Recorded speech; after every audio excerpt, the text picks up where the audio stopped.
ओम बिरला दूसरी बार लोकसभा अध्यक्ष चुने गए हैं और इस दौरान उन्होंने क्या कुछ कहा, आइए आप भी सुनिए।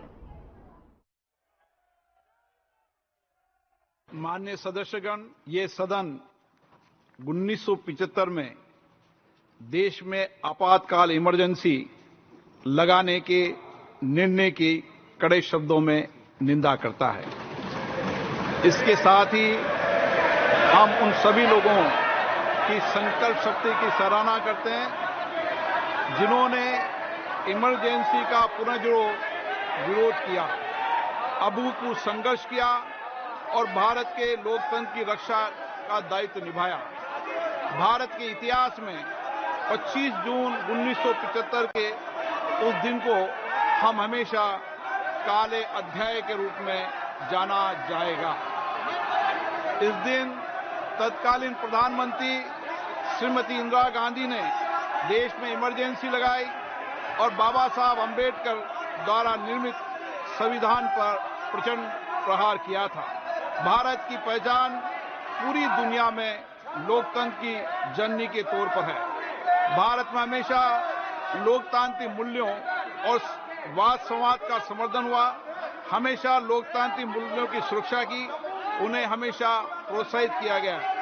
ऐसे भारत पर श्रीमती इंदिरा गांधी द्वारा तानाशाही थोप दी गई, भारत के लोकतांत्रिक मूल्यों को कुचला गया और अभिव्यक्ति की आजादी का गला घोटा गया। इमरजेंसी के दौरान भारत के नागरिकों के अधिकार नष्ट कर दिए गए, नागरिकों से उनकी आजादी छीन ली गई। ये वह दौर था जब विपक्ष के नेताओं को जेल में बंद कर दिया गया, पूरे देश को जेल खाना बना दिया गया।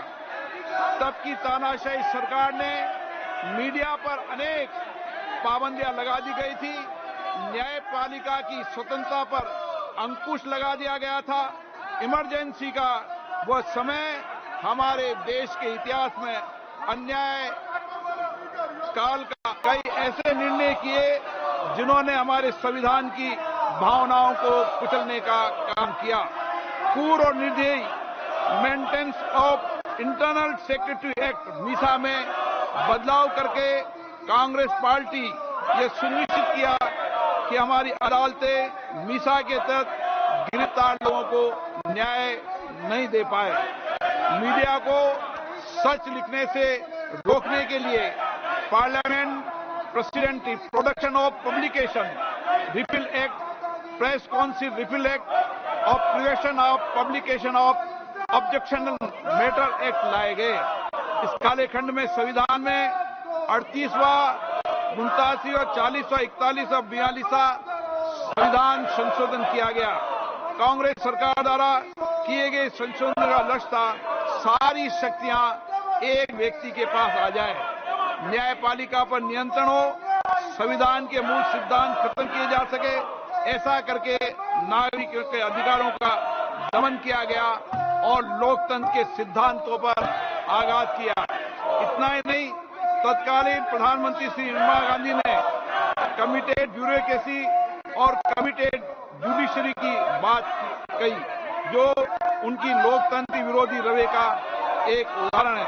इमरजेंसी अपने साथी ऐसे असामाजिक और तानाशाही की भावना से भयंकर चुनौतियों को लेकर आई, जिसने गरीबी, दलित और वंचितों को तबाह कर दिया। इमरजेंसी के दौरान लोगों को कांग्रेस सरकार द्वारा जबरन थोपी गई अनिवार्य नसबंदी का, शहरों में अतिक्रमण हटाने के नाम पर मनमानी का और सरकार की कुनीतियों का प्रहार झेलना पड़ा। ये सदन उन सभी लोगों के प्रति संवेदना जताना चाहता है। 1975 से 1970 कालाखंड अपने आप में एक ऐसा कालाखंड है जो हमें संविधान के सिद्धांतों, संघीय ढांचे और न्यायिक स्वतंत्रता के महत्व को याद दिलाता है।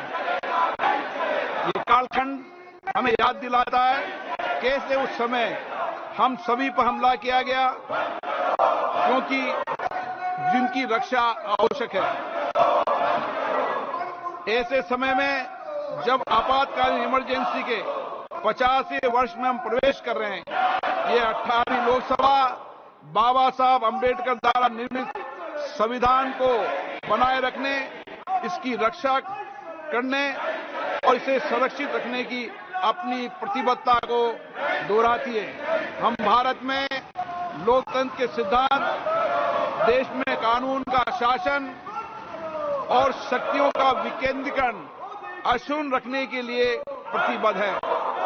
हम संवैधानिक संस्थाओं में भारत के लोगों की आस्था और उनकी अभूतपूर्व संघर्ष, जिनके कारण इमरजेंसी का अंत हुआ और एक बार फिर संवैधानिक शासन की स्थापना हुई, उनकी सराहना करते हैं। 1975 में आज 26 जून के दिन ही देश इमरजेंसी की क्रूर सत्याओं का सामना करते हुए उठा था। 1975 में आज के दिन कैबिनेट ने इमरजेंसी का पोस्ट फैक्टो रेक्टिफिकेशन किया था। इस तानाशाही और असंवैधानिक निर्णय पर मोहर लगाई थी। इससे हमारी संसदीय प्रणाली अनगिनत बलिदानों के बाद मिली दूसरी आजादी के प्रति अपनी प्रतिबद्धता को दोहराने के लिए आज के प्रस्ताव किया जाना आवश्यक है। अब हम ये जानते हैं कि हमारी युवा पीढ़ी लोकतंत्र के इस काले अध्याय के बारे में जरूर जानना चाहिए। इमरजेंसी के दौरान गैर कानूनी गिरफ्तारियां, सरकारी प्रताड़ना के चलते अनगिनत लोगों को यातनाएं सहनी पड़ी थी। उनके परिवार उनको असमित कष्ट उठाना पड़ा था। इमरजेंसी ने भारत के कितने नागरिकों का जीवन तबाह कर दिया था, कितने लोगों की मृत्यु हो गई थी। इमरजेंसी के इस कालेखंड में कांग्रेस की तानाशाह सरकार के हाथों अपनी जान गंवाने वाले भारत के ऐसे कर्तव्यनिष्ठ और देश में प्रेम करने वाले नागरिकों की स्मृति में हम सब 2 मिनट का मौन रखते हैं।